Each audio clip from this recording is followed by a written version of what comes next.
মেয়ের স্পেশালি যারা শাশুড়ি টাইপের, আপনারা মাইন্ড করেন না, তাদের সাইকোলজি যে এতই নিচে নেমে গেছে এখন যে আমার মেয়ে জাহান্নামে যায় যাক, এক সমস্যা নাই, দুনিয়াতে সে যেন ভালো থাকে। এটা কেন বললাম?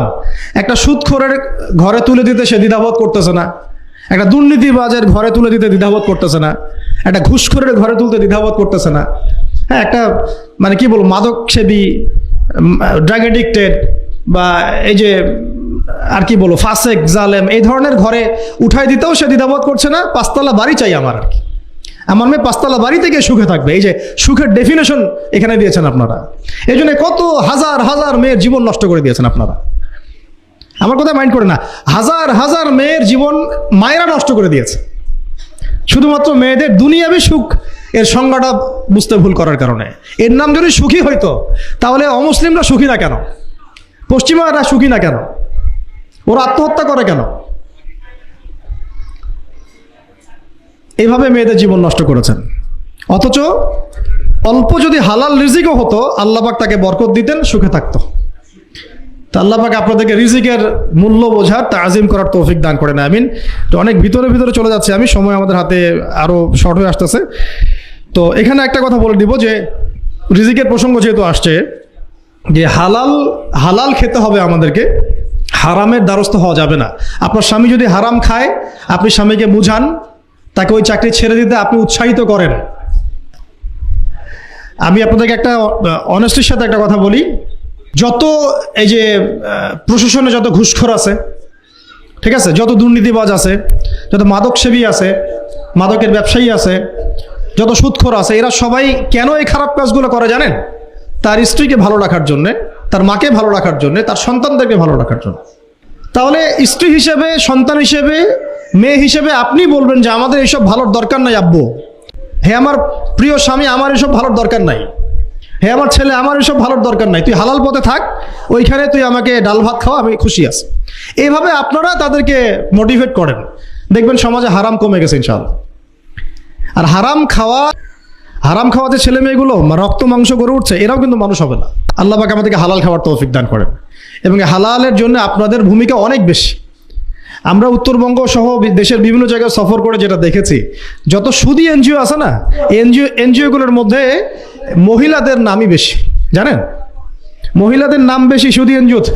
তো এই দাওয়াতগুলো আমরা মা বোনদেরকে দিতে চাই যে কোন অবস্থাতে যেন হারাম রিজিকের দিকে আপনারা না ধাবিত হন, এবং রিজিকের তাজিম করেন, পরিবারের মধ্যে হৃদ্যতা ভালোবাসা বজায় রাখেন, একে অপরকে বিশ্বাস, সম্মান এবং শ্রদ্ধা করেন।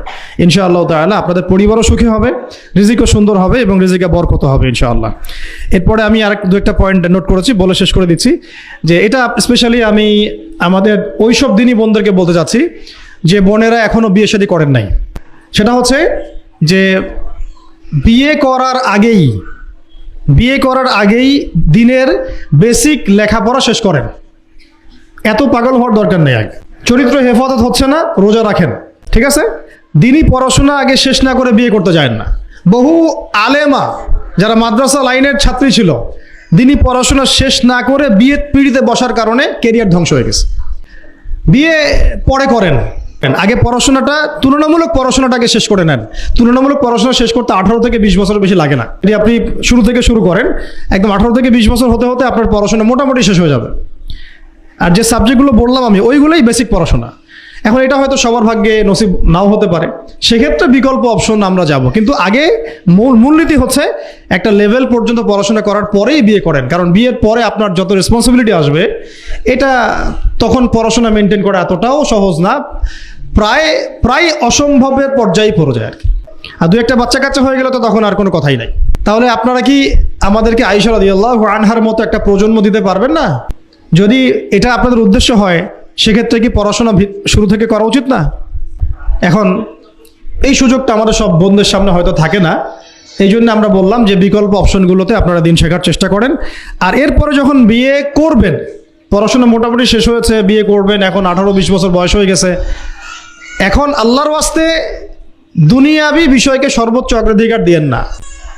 আজীবন পস্তাবেন, এবং একবার পস্তানো শুরু করলে এই পস্তানো আজীবনও শেষ হবে।